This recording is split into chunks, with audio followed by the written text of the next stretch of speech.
Hello everyone. आज हम अर्थव्यवस्था का पार्ट 6 पढ़ेंगे। इससे पहले 5 पार्ट अपलोड कर दिए हैं, जाके आप चैनल पे देख सकते हैं। और आज ये अर्थव्यवस्था का सेकंड लास्ट पार्ट है। इसके बाद एक पार्ट और बनेगा और 7 पार्ट में जो है कंप्लीट अर्थव्यवस्था जो है डेप्थ नोट्स से बिल्कुल कंप्लीट हो जाएगी, जो सभी एग्ज़ाम के लिए बहुत ज़्यादा इंपॉर्टेंट है।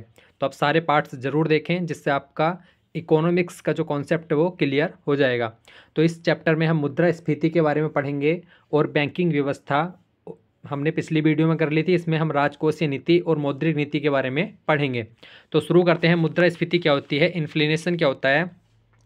वस्तु और सेवा की कीमतों में तीव्र वृद्धि। ऐसा होता है, इसको आप इस प्रकार से समझिए। जब बाजार में क्या होता है, मुद्रा की मात्रा ज़्यादा हो जाती है। मुद्रा की मात्रा ज़्यादा हो जाएगी तो जो वस्तुएं हैं लोग वो ज़्यादा खरीदेंगे। जब वस्तुएं ज़्यादा खरीदेंगे तो उनकी मात्रा में वृद्धि होनी तय है। तो वस्तु और सेवा की कीमतों में तीव्र वृद्धि होती है। वस्तु एवं सेवा की आपूर्ति की अपेक्षा मुद्रा की आपूर्ति अधिक होती है। मतलब बाजार में जो है इतनी वस्तुएं नहीं आ पाती जितनी मुद्रा की मात्रा ज़्यादा हो जाती है। मुद्रा का मूल्य घटता है, सिंपल सी बात है। मुद्रा का मूल्य अन्य मुद्रा की मूल्य की तुलना में घटेगा, क्योंकि बाजार में उसकी मात्रा बहुत ज़्यादा हो गई है। इसमें क्या होता है कि वस्तु की मांग में वृद्धि होगी, क्योंकि वस्तुओं की कमी है तो वृद्धि होनी है।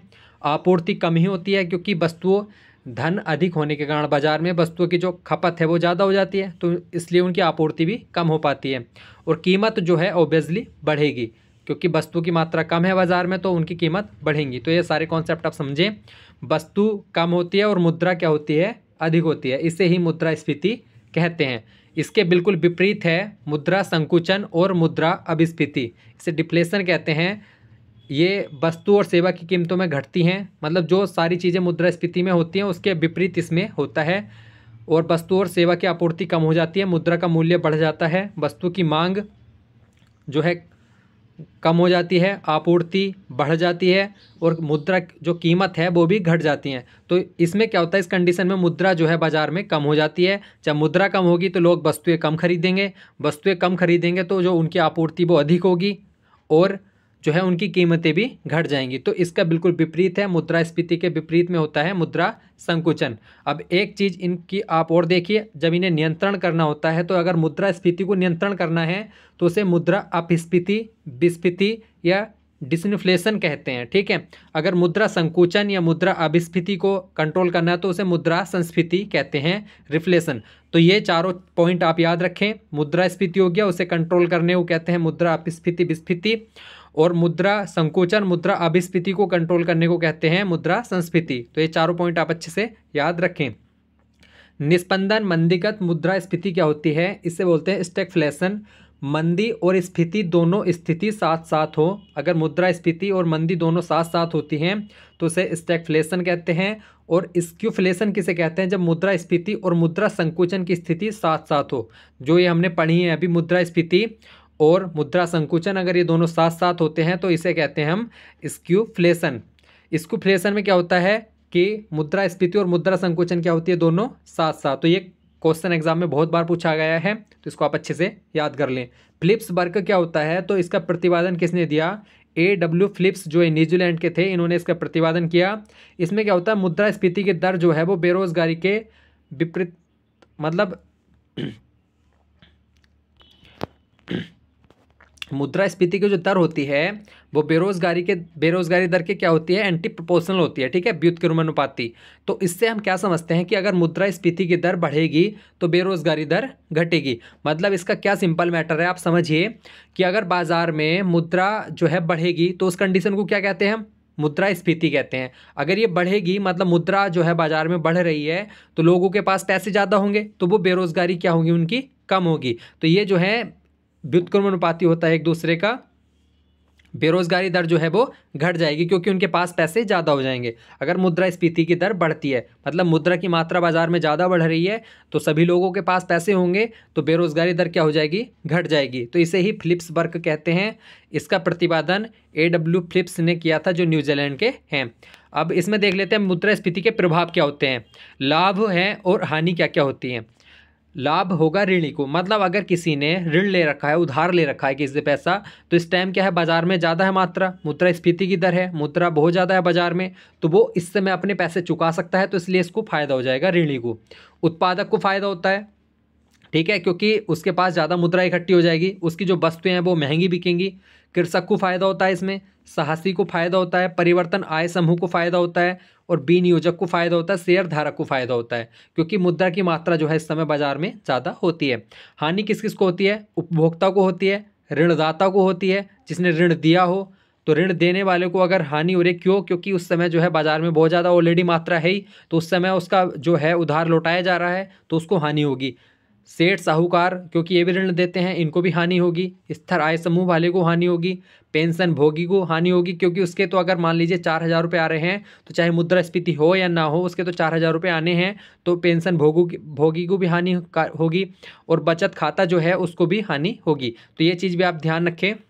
वृद्धि किस किस में होगी? सार्वजनिक व्यय में, आयात में, रोजगार, कर की दर, जमाखोरी, आय की विषमता, इसमें वृद्धि होगी। कमी किस में होगी? सार्वजनिक बचत, निर्यात, वस्तु की गुणवत्ता, रुपया कमजोर होगा क्योंकि मुद्रास्फीति की दर में रुपया कमजोर हो जाता है अन्य मुद्रा की तुलना में। विनिमय दर कम होगा, चालू खाता घाटा वृद्धि होगी, राजकोषीय घाटा भी बढ़ेगा। तो ये सारे फैक्ट हैं मुद्रास्फीति के। अब बात कर लेते हैं मुद्रास्फीति के प्रकार। तो मुद्रास्फीति जो है ये निम्न प्रकार की होती है। इसे बोलते हैं रेंगती हुई मुद्रास्फीति, जब 3% से या उससे कम हो इसकी दर हो। इसे बोलते हैं चलती, 3 से 7% के बीच में दर। इसे बोलते हैं रनिंग, दौड़ती हुई, 7 से 10% के बीच में दर हो। इसे बोलते हैं कूदती हुई मुद्रास्फीति, 10% से अधिक हो। और इसे बोलते हैं हाइपर इन्फ्लेशन रनिंग, 3 अंकों से अगर अधिक में मुद्रास्फीति पहुंच जाती है तो उसे मुद्रा जो है हाइपर इन्फ्लेशन रनिंग कहते हैं। तो ये मुद्रास्फीति के प्रकार थे। अब हेडलाइन मुद्रास्फीति क्या होती है कि थोक मूल्य सूचकांक के आधार पर मुद्रास्फीति के मासिक आधार पर जारी आंकड़े। तो यहाँ पे बहुत इंपॉर्टेंट है, मुद्रास्फीति किस पर जारी की जाती है? थोक मूल्य सूचकांक पर के आधार पर, और किस आधार पर? मासिक आधार पर। तो ये चीज़ आप याद रखें, थोक मूल्य सूचकांक जो है, थोक मूल्य सूचकांक के आधार पर, मासिक आधार पर ये आंकड़े जारी किए जाते हैं। आधार प्रभाव क्या होता है? कीमतों पर तथा मुद्रास्फीति पर पिछले वर्ष के सूचकांक का जो प्रभाव होता है उसे आधार प्रभाव कहते हैं। तो जो मुद्रास्फीति पर जो है पिछले वर्ष के सूचकांक का प्रभाव पड़ता है उसे कहते हैं आधार प्रभाव। मुद्रास्फीति के सूचक कौन कौन से होते हैं? तो थोक मूल्य सूचकांक, उपभोक्ता मूल्य सूचकांक और जीडीपी अपस्फीति कारक, ये 3 सूचकांक होते हैं। अब इनके बारे में हम पढ़ते हैं। थोक मूल्य सूचकांक क्या है? तो वस्तु के थोक मूल्य में परिवर्तन, इसका संकलन वाणिज्य एवं उद्योग मंत्रालय में आर्थिक सलाहकार कार्यालय द्वारा मासिक स्तर पर किया जाता है। तो बहुत ज़्यादा इंपॉर्टेंट है, पूछा जा सकता है कि प्रतिदिन किया जाता है, वार्षिक स्तर किया जाता है, या मासिक किया जाता है, या साप्ताहिक किया जाता है। तो मासिक स्तर पर किया जाता है, ये आपको याद रखना है। थोक मूल्य सूचकांक जो पहले क्या था, ये साप्ताहिक था पहले, लेकिन अब इसको क्या कर दिया? मासिक स्तर पर कर दिया। अब थोक मूल्य सूचकांक के बारे में और पढ़ते हैं। मार्च 2012 में डॉक्टर सौमित्र चौधरी की अध्यक्षता में आधार वर्ष जो है 2004-05 से बढ़ाकर क्या किया गया? 2011-12। तो थोक मूल्य सूचकांक जो है किस वर्ष पे निकाला जाता है? तो जो आधार वर्ष है वो है 2011-12। तो ये भी इंपॉर्टेंट है। वर्तमान में 2011-12 आधार वर्ष है और वस्तुएं कितनी हैं? 697 वस्तुओं पर ये काउंट किया जाता है। बहुत इंपॉर्टेंट है। पहले 676 थी, अब 697 वस्तुएं कर दी गई हैं। 199 नई वस्तुएं जोड़ी और 146 पुरानी वस्तुओं को हटा दिया है। तो इसमें कितनी वस्तुएं हैं? 697 वस्तुएं हैं। 2011-12 आधार वर्ष है। किस आधार पर? मासिक आधार पर जो है गणना की जाती है। तो ये तीनों फैक्ट इंपॉर्टेंट है। 697 वस्तुएं, आधार वर्ष 2011-12 और आंकड़े मासिक स्तर पर जारी किए जाते हैं। अब इसमें 697 वस्तुएं में देख लेते हैं। प्राथमिक वस्तुएं 117 हैं, भारांश जिसका 22.62% है।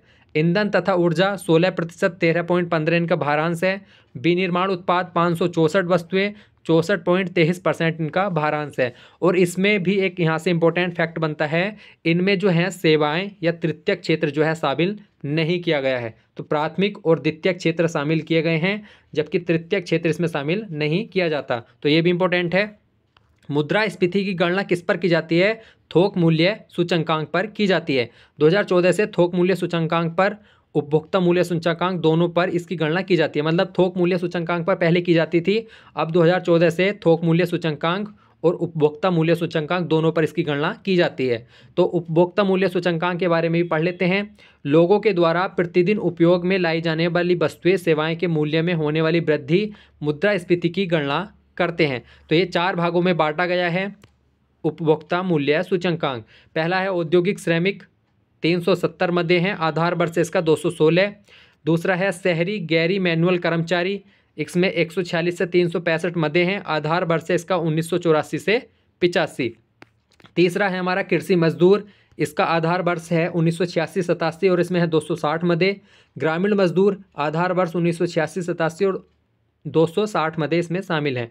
तो जो उपभोक्ता मूल्य सूचकांक है वो 4 आधार पर जो है जारी किया जाता है। लेकिन इसमें क्या है कि सीपीआई जो है यूएनएमई को केंद्रीय सांख्यिकी कार्यालय ने 2008 से बंद कर दिया है, शेष 3 जारी किए जाते हैं। तो जो हमारा सेकंड वाला था यूएनएमई, इसको अब जारी नहीं किया जाता, बाकी 3 जो हैं ये 1 और 2, 3 ये जारी किए जाते हैं। तो ये आपको याद रखना है, केंद्रीय सांख्यिकी कार्यालय ने 2008 से उसको बंद कर दिया। पहले केवल सीपीआई अखिल भारतीय स्तर निर्माण पर जारी किया जाता था और आधार वर्ष क्या था इसका 2010। अब इसको परिवर्तित किया गया है, 2017 से संशोधित करके आधार वर्ष को 2012 कर दिया। और सीपीआई किस पे जारी किया जाता है, ग्रामीण, शहरी और संयुक्त, मतलब संयुक्त ग्रामीण और शहरी का संयुक्त दोनों मिलाकर। तो 3 स्तर पर ये जारी किया जाता है और इसका आधार वर्ष क्या कर दिया 2012।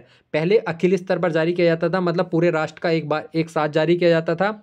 अब इसको संशोधित करके एक ग्रामीण हो गया, एक शहरी हो गया और एक दोनों मिला के ग्रामीण और शहरी, तो ये संयुक्त हो गया। तो इन तीनों स्तर पर जो है उपभोक्ता मूल्य सूचकांक जारी किया जाता है।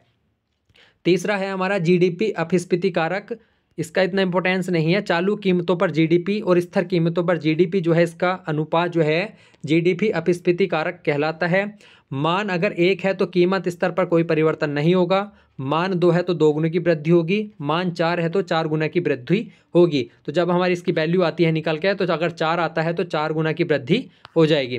तो ये हमारी मुद्रास्फीति थी। अब स्मरण तथ्य याद कर लेते हैं कुछ। ग्रेसम का नियम क्या होता है, तो किसी देश में एक ही समय में अच्छी और बुरी मुद्रा का प्रचलन है, मतलब अच्छी मुद्रा भी है, बुरी मुद्रा भी है। तो जो बुरी मुद्रा होती है ना, वो अच्छी मुद्रा को चलन से बाहर कर देती है, ठीक है। या आपने वैसे भी समाज में देखा होगा कि जो बुरे लोग होते हैं वो समाज में अच्छे लोगों को जीने नहीं देते। तो वही चीज़ है कि जो अच्छी मुद्रा है उसको, तो बुरी मुद्रा में अच्छी मुद्रा को चलन से बाहर करने की प्रवृत्ति होती है। तो ये ग्रेसम का नियम है, इंपॉर्टेंट है। भारतीय कंपनी विदेशी बाजार से धन जुटाती है, मसाला बॉन्ड कहलाता है। मतलब जो भारतीय कंपनी होती है विदेशी बाजार से जब धन जुटाती है तो उसे क्या कहते हैं, मसाला बॉन्ड। बीमा नियामक एवं विकास प्राधिकरण क्या है, तो अप्रैल 2000 में इसकी स्थापना हुई। आरबीआई गवर्नर का जो कार्यकाल होता है वो कितना होता है, वो 3 साल का होता है। तो ये हमारी मुद्रास्फीति कंप्लीट हो गई। अब पढ़ते हैं हम लोक वित्तीय राजकोषीय नीति एवं कर संरचना। ये भी बहुत इंपॉर्टेंट चैप्टर है, तो इसके बारे में अब पढ़ते हैं। राजकोषीय नीति क्या होती है, जब सार्वजनिक आय, व्यय, ऋण, करारोपण, बजट, घाटा, हिनार्थ, प्रबंधन की नीतियाँ, तो जो सारे फैक्ट हैं अगर इनकी प्रबंधन नीति के बारे में अध्ययन किया जाता है तो वो राजकोषीय नीति कहलाती है। संचालन कौन करता है, तो वित्तीय मंत्रालय की सहायता से सरकार स्वयं इसका संचालन करती है राजकोषीय नीति की। घटक क्या क्या होते हैं इसके, तो घटक होते हैं, एक तो बजट होता है, दूसरा कर संरचना होता है, तीसरा होता है घाटा। तो ये तीनों घटक के बारे में हम पढ़ेंगे। तो बजट के बारे में सबसे पहले पढ़ते हैं।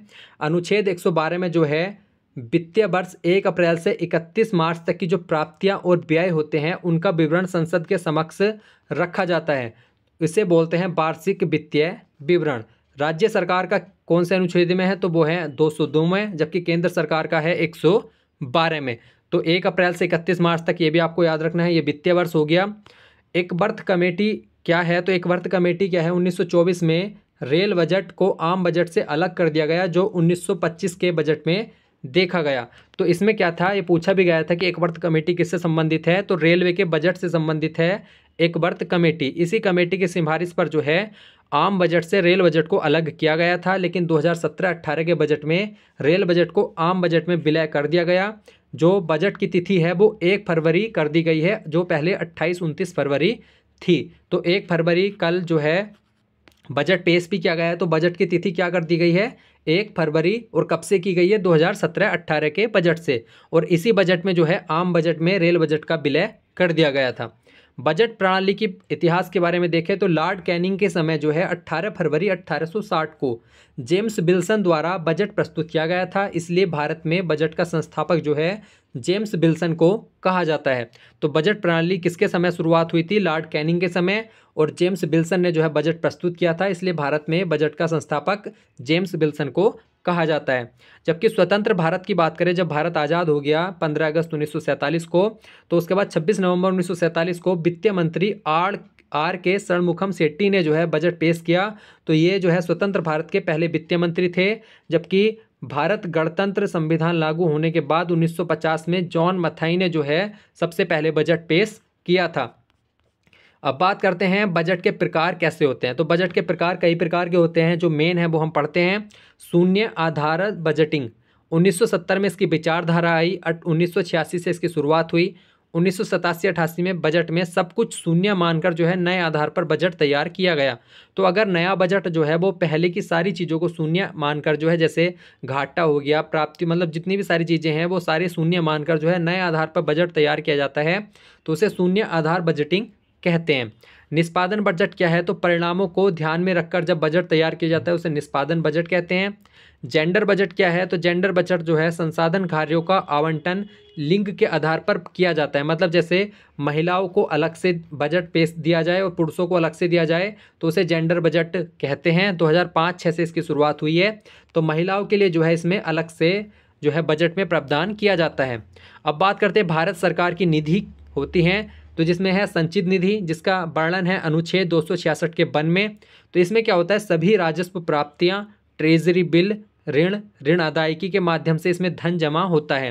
तो जितनी भी सरकार को राजस्व प्राप्ति प्राप्त होती है वो इसमें संचित निधि में एकत्र की जाती हैं। और संसद जो है विनियोग अधिनियम या अनुपूरक बजट अनुदान संबंधी अधिनियम से ही धन की निकासी इसमें से कर सकती है। तो संसद को जो है ये नियम अधिनियम लाने जरूरी है, तभी जो है संचित निधि से धन निकाला जा सकता है। जबकि लोक लेखा निधि में क्या है? जो संचित निधि से अन्य सार्वजनिक राशियां होती हैं वो सारी लोक लेखा निधि में जमा की जाती हैं और इसमें धन निकासी के लिए सरकार को संसद की मंजूरी की आवश्यकता नहीं होती। जैसे बचत बैंक जमा, भविष्य निधि, डाक जमा, राष्ट्रीय लघु बचत जो है ये सारी लोक लेखा निधि में एकत्र की जाती हैं और इसके लिए संसद को अधिनियम लाने की आवश्यकता नहीं होती। तो इससे आप इस सरकार जो है इसी प्रकार से धन निकाल सकती है। तीसरी होती है आकस्मिक निधि। ये इसका वर्णन है अनुच्छेद 267 में। आकस्मिक निधि और इसको जो है आकस्मिक अधिनियम जो है वो कब आया था? वो आया था 1950 में। आकस्मिक व्यय के लिए राष्ट्रपति पीएम की सलाह पर सरकार को दे सकता है। जो ये किसके अंडर में होती है? तो राष्ट्रपति के अंडर में होती है और ये प्रधानमंत्री की सलाह पे जो है राष्ट्रपति सरकार को दे सकते हैं। 500 करोड़ की इसमें निधि होती है। कुल जो पैसा होता है 500 करोड़ होता है और जब इसमें से पैसा निकाल लेते हैं उसके बाद जो है सरकार खर्च करके फिर से जो संचित निधि है वहाँ से पैसा निकाल के इसमें पूरा कर देती है। तो ये आकस्मिक निधि है। तो ये 3 प्रकार की निधियां हैं। अब बात करते हैं केंद्रीय बजट की। तो केंद्रीय बजट में एक तो राजस्व बजट हो गया और एक हो गया पूंजीगत बजट। तो इसमें क्या अंतर है? राजस्व बजट और पूंजीगत बजट में आगे हम पढ़ेंगे। राजस्व प्राप्तियां, ठीक है, क्या क्या होती हैं? तो इसमें होती है कर राजस्व प्राप्ति, जिसमें प्रत्यक्ष कर और अप्रत्यक्ष कर होते हैं। दूसरी प्राप्ति जो होती है वो गैर कर राजस्व प्राप्तियां हैं। सरकारी उपक्रमों से प्राप्त लाभांश, ब्याज की प्राप्ति, शुल्क, अर्थदंड हो गया, करेंसी छपाई, जो टकसाल से प्राप्त आय होती हैं वो सारी राजस्व बजट में आती हैं। अब राजस्व व्यय की बात करें तो राजस्व का जो पैसा कहाँ कहाँ जाता है? वो ब्याज भुगतान में, सब्सिडी में, जो सब्सिडी दी जा रही है आजकल विभिन्न चीज़ों पर, रक्षा के खर्च में जाता है, राज्यों को जो अनुदान दिया जाता है, सामान्य सेवाएं हैं, पुलिस प्रशासन, इनमें जो है राजस्व बजट जो है खर्च किया जाता है। जबकि पूंजीगत बजट क्या है? तो पूंजीगत बजट क्या है? इसमें आंतरिक बाजारी उधारी, विदेशी ऋण एवं सहायता, ऋण वसूली, विनिवेश, यहाँ से तो प्राप्ति होती हैं। जबकि खर्च कहाँ पे होता है? ये निवेश में, ऋण भुगतान में, ऋण वितरण में। तो ये पूंजीगत व्यय होता है। अब इनको दोनों को अलग अलग देख लेते हैं। राजस्व प्राप्तियां क्या होती हैं? जिन पर सरकार की कोई देनदारी नहीं होती। मतलब ये जो राजस्व प्राप्तियां हैं इनको सरकार को वापस नहीं करना होता, ये प्राप्त हो जाती हैं। जबकि पूंजीगत प्राप्तियां क्या हैं? जैसे परिसंपत्तियों के विक्रय, मतलब जैसे सरकार के पास कुछ परिसंपत्तियां हैं उनको बेचकर जो है वहाँ से धन लिया जाता है। तो अगर वो परिसंपत्ति खरीदना चाहे तो वो धन वापस देना पड़ेगा। तो इन पर सरकार की देनदारी होती है। तो इन प्राप्तियों से जो है परिसंपत्तियां कम हो जाती है सरकार की, क्योंकि सरकार जो है परिसंपत्तियां बेच के ही यहाँ से धन प्राप्त कर रही है। जबकि राजस्व प्राप्ति जो है ये कर के माध्यम से प्राप्त होती है। तो यहाँ पे सरकार की कोई देनदारी नहीं होती, मतलब सरकार को जितना पैसा मिल गया वो मिल गया, यहाँ से कोई वापस नहीं करना। तो ये राजस्व प्राप्ति और ये पूंजीगत प्राप्ति में अंदर है। कुल सार्वजनिक व्यय क्या है? तो 2017-18 से राजस्व व्यय और पूंजीगत व्यय, मतलब जो दोनों हैं राजस्व और पूंजीगत व्यय जो है कुल सार्वजनिक व्यय कहलाता है। पहले जो है किस बेस पे होता था, पहले होता था योजनागत व्यय और गैर योजनागत व्यय। मतलब जो योजना बनाकर जो है खर्च किया जाए पैसा, उसे योजनागत व्यय कहा जाता था, और जो बिना योजना के खर्च हो जाता था उसे गैर योजनागत व्यय कहा जाता था। तो पहले इन दोनों में बांटा गया था, लेकिन अब जो है कुल सार्वजनिक जो व्यय है हमारा, उसको राजस्व व्यय और पूंजीगत व्यय में बांटा गया है 2017-18 से। आगे बात करते हैं भारत में कर संरचना। केंद्र द्वारा लगाए गए जो कर होते हैं वो उसमें आयकर, निगम कर, सीमा शुल्क, सेवा शुल्क, इस प्रकार के कर होते हैं। जबकि इसके नोट देख लेते हैं। वित्तीय आयोग की सिफारिश पर कर राजस्व का विभाजन जो है केंद्र और राज्य में किया जाता है। तो ये इंपॉर्टेंट है, किसकी सिफारिश पर, वित्तीय आयोग की। इसकी स्थापना किस आर्टिकल में है, तो अनुच्छेद 280 में है। और प्रत्येक 5 वर्ष में जो है राष्ट्रपति एक वित्तीय आयोग का गठन करता है। 16वें वित्तीय आयोग के गठन को मंजूरी दी गई है। उसके अध्यक्ष कौन है, तो वो हैं अरविंद पनगड़िया। और ये जो है 1 अप्रैल 2026 से और 31 मार्च 2031 तक जो है रहेंगे। राज्य कर, राज्य मूल्य वर्धित कर, कृषि आय पर जो कर हैं ये राज्य कर के अंतर्गत आते हैं। अब बात करते हैं जीएसटी की। जीएसटी जो है अप्रत्यक्ष कर है एक प्रकार का, जो है 1 जुलाई 2017 से इसको लागू किया गया। इसके बारे में हम डिटेल में पढ़ लेते हैं। जीएसटी होता है गुड्स एंड सर्विस टैक्स, इसे बोलते हैं वस्तु एवं सेवा कर। 1 जुलाई 2017 से इसको लागू किया गया। सहकारी संघवाद को बढ़ावा देना है, क्योंकि इसमें केंद्र और राज्य दोनों का रोल है, तो सहकारी संघवाद को बढ़ावा देना हो गया। एक देश एक कर एक बाजार का जो है लाभ इसमें मिलता है। 101वां संविधान संशोधन इसके लिए किया गया था 2016 के नाम से, जो 1 जुलाई 2017 से लागू हुआ। अनुच्छेद 366 में एक नया खंड 12A जोड़ा गया। सुझाव क्या था, तो जीएसटी जो है वो विजय केलकर समिति की सिफारिश पर जो है लागू किया गया। इसका मुख्यालय कहाँ पे है, तो इसका मुख्यालय नई दिल्ली में है। जीएसटी पारित करने वाला प्रथम राज्य कौन सा है, तो असम है। जीएसटी पंजीकरण संख्या में कितने अंक होते हैं, तो 15 अंक होते हैं। जीएसटी लागू करने वाला भारत 161वां देश है। जो सर्वप्रथम किसने लागू किया, तो फ्रांस ने लागू किया था। और यहाँ से बहुत इंपॉर्टेंट प्रश्न आता है, जीएसटी का अध्यक्ष कौन है, तो वो है वित्तीय मंत्री। तो इसको आप याद रखें, सर्वप्रथम फ्रांस ने हो गया। इसकी दरें कितनी हैं, तो 5 दरें हैं, 0, 5, 12, 18, 28। प्रकार क्या होते हैं, तो CGST, SGST, IGST जो है एक तो सेंट्रल स्तर पर, स्टेट स्तर पर, और दोनों जो है इंटीग्रेटेड, दोनों मिलाकर जो है 3 स्तर पर जो है ये प्रकार होते हैं। मॉडल क्या है, तो कनाडा देश के मॉडल पर आधारित है। और जीएसटी किस प्रकार का कर है, तो ये एक प्रकार का अप्रत्यक्ष कर होता है। तो जीएसटी के सारे महत्वपूर्ण फैक्ट यहाँ पे लिखे गए हैं। जीएसटी में शामिल अप्रत्यक्ष कर हैं, तो इसमें 17 केंद्रीय कर और 22 उपकरों को सम्मिलित किया गया है। केंद्रीय कर कौन कौन से शामिल हुए हैं, केंद्रीय उत्पाद शुल्क, सेवा कर, अतिरिक्त उत्पाद शुल्क, सीमा शुल्क, ये शामिल किए गए हैं। जबकि जो राज्य के कर हैं, राज्य बैट को प्रतिस्थापित किया है जीएसटी ने, जो 2005 से लागू किया गया था। बिक्री कर, मनोरंजन कर, बिक्री कर, क्रय कर, चुंगी तथा प्रवेश शुल्क जो है इनको जो है जीएसटी में जो है शामिल किया गया है। संबंधित अनुच्छेद की बात करें तो 246 में ए में जीएसटी से संबंधित विशेष प्रावधान किए गए हैं। 269 में अंतर्राज्यीय व्यापार में विभाजन। 279 में जीएसटी काउंसिल की व्यवस्था की गई है। 279 में कर की बात करें तो प्रत्यक्ष कर जिस व्यक्ति पर आरोपित किया जाता है उसी से वसूला जाता है। मतलब प्रत्यक्ष कर होता है, 2 प्रकार के कर होते हैं, प्रत्यक्ष अप्रत्यक्ष। तो जीएसटी जो है मतलब जीएसटी भी अप्रत्यक्ष कर में आता है। अगर किसी व्यक्ति पर आरोपित किया जाता है तो वो उसी से वसूला जाएगा, इसे प्रत्यक्ष कर कहते हैं। किसी और पर स्थानांतरित नहीं हो सकता। जैसे आय कर है तो आय अगर किसी व्यक्ति की ज़्यादा है तो वो ही उसका टैक्स भरेगा, ना ही कोई और टैक्स भरेगा उसका। तो इस प्रकार के जो कर होते हैं प्रत्यक्ष कर होते हैं। निगम कर, संपत्ति कर, किसी की संपत्ति ज़्यादा है तो वो ही टैक्स भरेगा, किसी दूसरे व्यक्ति पर जो है अध्यारोपित नहीं कर सकते। उपहार कर, पूंजी कर, लाभ कर, तो ये जो है प्रत्यक्ष कर होते हैं। जबकि अप्रत्यक्ष कर इस प्रकार के होते हैं, ऐसे कर जिनका मौद्रिक भार दूसरों पर डाला जाता है। ठीक है। उत्पाद कर, सीमा शुल्क, अगर सीमा शुल्क बढ़ा दिया जाता है तो मतलब सीमा शुल्क बढ़ाया उधर है लेकिन जो है भार दूसरे व्यक्ति पे पड़ेगा, जो वहाँ से सामान आ रहा है उस सामान की महंगाई का भार दूसरे व्यक्ति पे पड़ेगा। सेवा कर, मनोरंजन कर, बिक्री कर, स्टाम्प शुल्क, तो ये अप्रत्यक्ष कर होते हैं। बैट जो है इसको प्रतिस्थापित करके ही जीएसटी लाया गया था। अप्रत्यक्ष कर था ये, हरियाणा ने सर्वप्रथम लागू किया, यूपी ने सबसे बाद में लागू किया था इसको, बैट को, वैल्यू एडिड टैक्स। अब घाटे की बात कर लेते हैं। बजट घाटा क्या होता है, जब कुल बजट प्राप्तियाँ जो हैं और उसमें से हम कुल व्यय को घटाते हैं। अगर हमारा कुल व्यय ज़्यादा हो जाए बजट प्राप्ति से तो तब हमें घाटे की स्थिति होती है।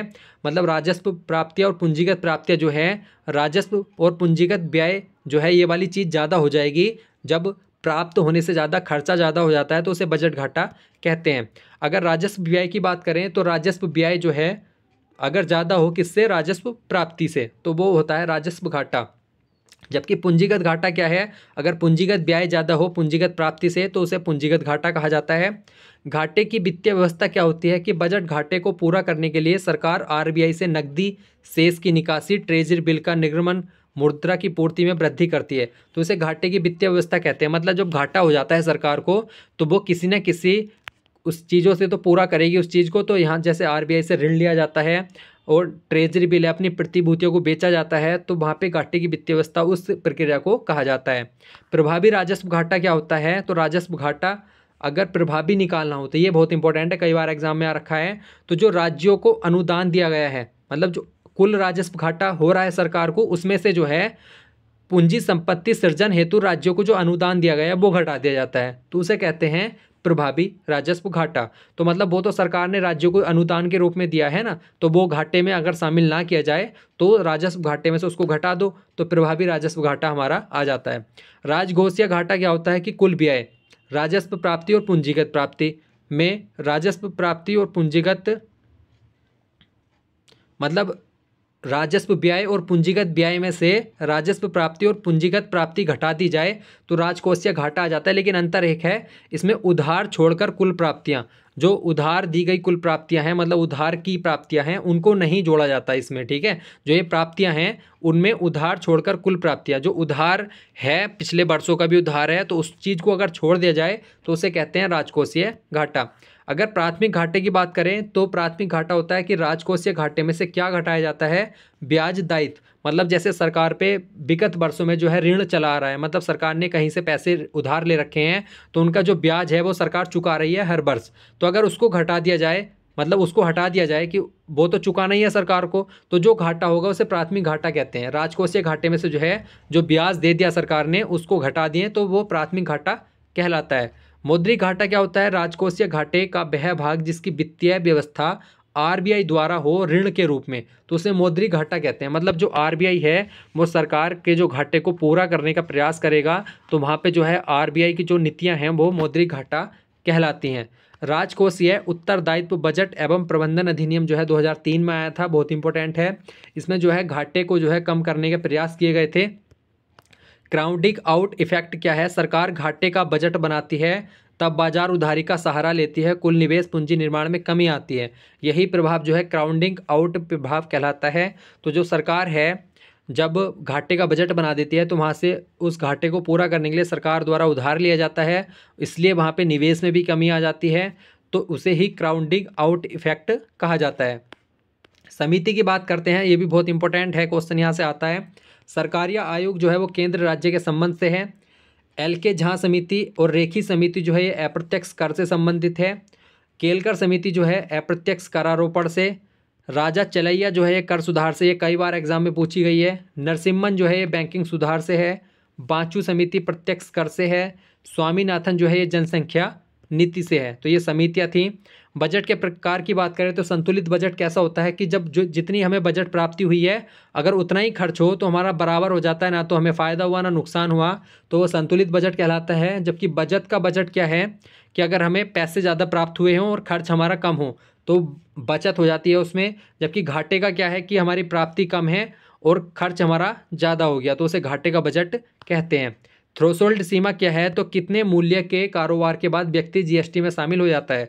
मतलब एक क्राइटेरिया होता है, जैसे मान लीजिए 5 लाख रुपए है तो अगर 5 लाख से ऊपर उसकी आय हो जाती है तो वो जीएसटी में शामिल हो जाएगा, जीएसटी कर देना वो शुरू करेगा, तो उसे थ्रेशोल्ड सीमा कहते हैं। करारोपण की विधि की बात करें तो प्रतिगामी कर प्रणाली क्या होती है कि कर की दर आय में वृद्धि के साथ घटती है। मतलब जैसे मान लीजिए कि 10 लाख पे जो है उसे 20% कर देना पड़ रहा है, ठीक है। अब 15 लाख आय हो गई तो वो कर 15% देने लगेगा, 20 लाख हो गई तो 10% कर होने लगेगा उसका। तो इस प्रकार से जो है कर की दर जो है आय में वृद्धि के साथ घटती है, तो उसे प्रतिगामी कर प्रणाली कहते हैं। जबकि आनुपातिक में क्या होता है कि कोई परिवर्तन नहीं होता, चाहे कितनी भी आय बढ़ती रहे उसी प्रकार से वो कर देता रहेगा। प्रगतिशील या प्रगामी कर क्या है, तो उसमें क्या है, वृद्धि होती है। कर की दर जो है उसमें वृद्धि होती है जब आय बढ़ती है। तो अगर आय बढ़ने के साथ जो है कर में बढ़ोतरी हो तो उसे प्रगतिशील या प्रगामी कहते हैं। जबकि अपक्रमिक क्या है कि कर की आय बढ़ने से प्रारंभ में बढ़ती है लेकिन एक निश्चित सीमा के बाद निश्चित हो जाती है। मान लीजिए कि 10 लाख पे जो है 10% कर दे रहा है, फिर उसके बाद 15 पे 8 हो गया, 20 पे फिर 6 हो गया, तो उसके बाद 25 पे भी फिर 6 ही होगा, 30 पे भी फिर 6% होगा। तो एक निश्चित सीमा के बाद जो है वो एक निश्चित हो गया कि अब 6% देना है, तो उसे कहते हैं अपक्रमिक कर प्रणाली। तो ये फैक्ट हो गए हमारे कुछ। 1929-30 में महान मंदी का सुधारने के लिए राजकोषीय नीति के उपाय किए थे। तो ये किसने किए थे? प्रो-कीन्स। ये प्रश्न भी आ रखा है एग्जाम में, लोक सेवा आयोग ने पूछ रखा है। देश में 4 पीएम थे जो वित्तीय मंत्री भी रहे, तो यहाँ से भी प्रश्न बन सकता है। मोरारजी देसाई, चौधरी चरण सिंह, विश्वनाथ प्रताप सिंह, डॉक्टर मनमोहन सिंह। तो ये 4 प्रधानमंत्री ऐसे थे जो वित्तीय मंत्री भी रहे हैं। जबकि प्रधानमंत्री रहते हुए ही वित्त मंत्री का पद भी अपने पास रखा किन्होंने? जवाहरलाल नेहरू, इंदिरा गांधी और राजीव गांधी, इंद्र कुमार गुजराल। तो ये 4 प्रधानमंत्री ऐसे थे जिन्होंने प्रधानमंत्री भी थे और पीएम का जो वित्त मंत्री है उसका पद भी अपने पास रखा था। तो ये आज हमारी जो है इकोनॉमिक्स की 6 वीडियो थी। इसके बाद एक वीडियो और बनेगी और हमारी पूरी कंप्लीट इकोनॉमिक्स इसमें हो जाएगी। तो ये बहुत अच्छे नोट्स बने हुए हैं, आप इनको 6 की 6 वीडियो को पूरा देखें। और अन्य सब्जेक्ट की वीडियोस भी चैनल पे हैं, आप उनको भी देख सकते हैं। टेलीग्राम और अन्य सोशल मीडिया से जुड़ने के सारे लिंक जो है डिस्क्रिप्शन में है, वहाँ से आप जुड़ सकते हैं। धन्यवाद।